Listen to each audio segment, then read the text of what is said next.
I don't think the hard stuff's gonna come down for quite some time. Yeah, it's coming down for a while. I'd play through. I'd keep hunting. Happy New Year, everybody. I hope everybody has a good 2026. On our last episode, we started prepping for gun season. After getting the heaters put into the blinds, we put some corn out, some apples out, and then I checked the trail camera. And I haven't set one up for a while, but I put it out a couple weeks ago, and I thought I would just see what was walking around the feeders. And we got a few pictures of this guy. Typically, he's been coming out in the mornings right around 7:30. And I know this is probably going to affect the way I hunt and maybe some others, because I'm going to be on the lookout for this guy, and I might let a lot of other things walk. But we're starting the second morning. The weather has changed drastically since yesterday. There's a couple inches of snow out already, and it's going to continue snowing this morning for another couple hours. Who's with me? Nicholas is. Nicholas. How about those Browns? What the heck? We need 2 or 3 more. You going up 2 times? Yeah. Good. I could use somebody to be a windshield wiper on my way up the hill.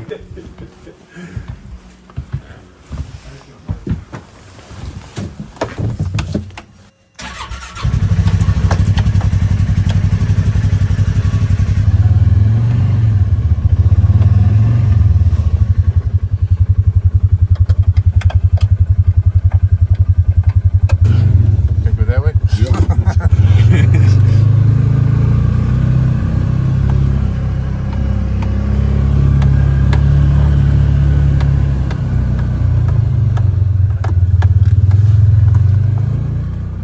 With conditions like this, it's best to take the neighbor's path. It's a little bit more forgiving coming up the hill, but it's still a little treacherous, and the tires did spin quite a bit trying to get up there.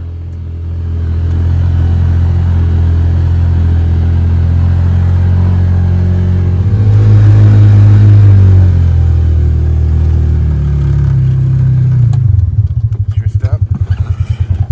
Good service. Shuttle leaves every half hour.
I got up this morning, it was probably about 3 inches of snow that we got overnight, and it was still coming down pretty good.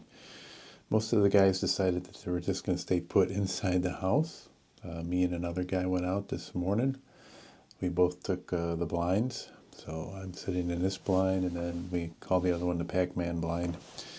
Nicholas is sitting in that one. I haven't heard any shots at all, period, anywhere this morning. They did talk about going out maybe after the sun comes up and see if it stops snowing. They were calling for maybe like rain or sleet this morning for a little period of time, so they didn't really want to be sitting outside in that type of weather. Pretty uneventful here, though. I haven't seen anything except for squirrels. I'm thinking about heading down in a little bit to get some breakfast and regroup. I might sit out this afternoon, take a little break from hunting, and let if somebody else wants to sit in here in one of the other blinds. These blinds have really helped to extend our hunting time. Normally a day like this, maybe nobody would have went out. Now there is a curve that goes with that too, so the more threatening the weather, usually the less chances of seeing a deer. So even though I'm nice and comfortable in here, your odds of seeing a deer are lessened, although you're not fighting the elements out there and freezing your tuchus off, leaning against a tree somewhere.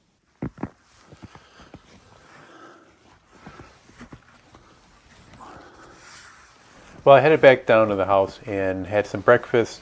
Everyone else went hunting this afternoon. The temperature went above 34 degrees right now, so I decided to go into town and grab some water just to keep our water levels high in the cistern.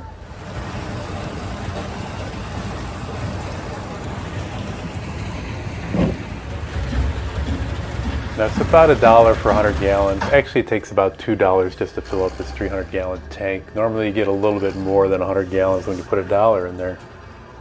This is about a 90-minute process. About a half hour to get to where the water is, a half hour to get back, and it takes about a half hour, 45 minutes to drain this tank. Now, this wouldn't even be an option if I had my old half-ton truck, because there's no way that I could get about 3,000 pounds of water in a bed. Okay, let's get back to the house, and then I have a few odds and ends I want to do, and if I finish early, I'm going to just go hunting behind the house.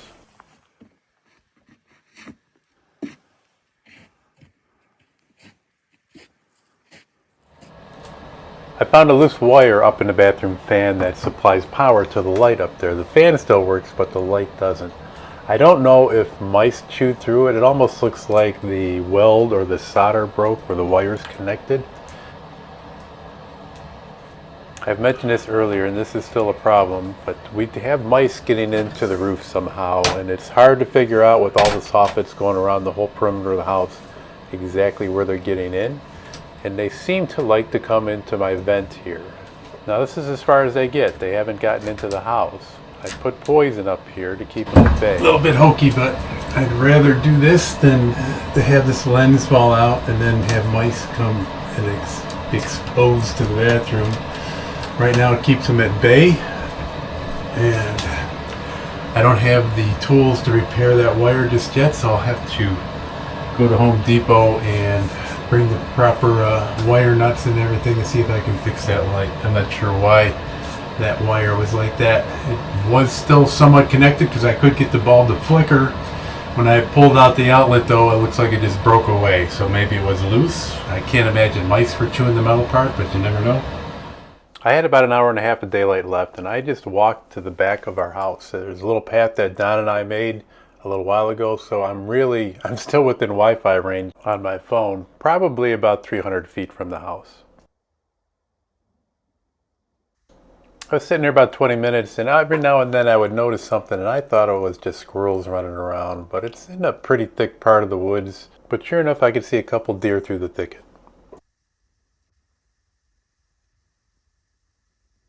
The only problem for me is that I can see them, but I can't tell how big they are, how old they are.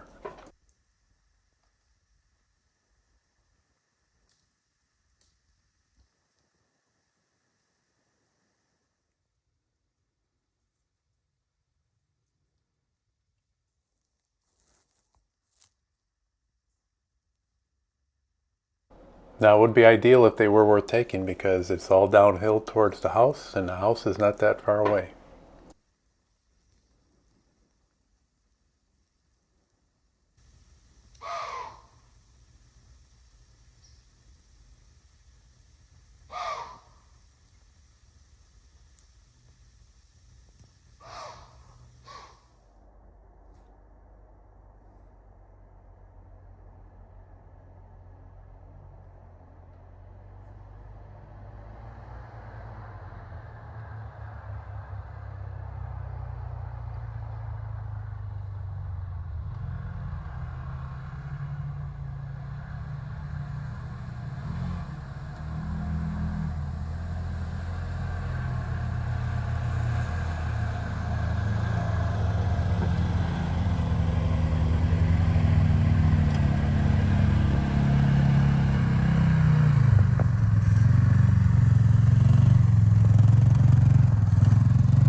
You shoot it?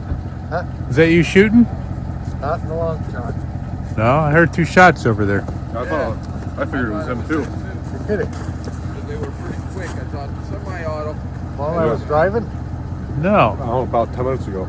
well, I heard something in the distance a while ago, but I didn't shoot. That sounded like it was right over there. 2 shots. Not Yeah, I crossed the hillside. really. Should stay down here. I saw 4. Here? I went back where we made that little path. Yeah. Then I just walked into some thick stuff where I could see the hillside. And I was like almost like falling asleep. But every now and then I was like looking into thick brush, which was like 50 feet from me. And I'd see like a little movement here and there. And I'm thinking, it's got to be a squirrel or something. And sure enough, there was like 4 does bedded down in there. A couple of them came out. Then they walked around. Then they walked behind Old Faithful. And one busted me, but I could have blasted one. But then I had the cache paranoia. I wasn't sure how big it was. Wow, you couldn't take any more of a beating than he has. That's true. Did you see anything or no? Across the hillside over there. Oh, really? Oh, yeah, but that was about it. Did you see anything? Nope. Really? Nothing. Maybe they're all like bedding down around here. Close In to the the road. thicket. Maybe they're just bedding down at the thickets. The boys are going to grab the first set of keys they can grab, and they're going to be yours, not mine. We could one up this to death. What if you weren't here? Everybody be sadder. For a couple minutes. Here, I had a cut short hunting camp. My brother-in-law suddenly passed away, Karen's younger brother, and he was a good friend in high school and a lot of connections to my youth, and it was unexpected. So I'm heading home and just going to tend to things there for a little bit. So take care, everybody.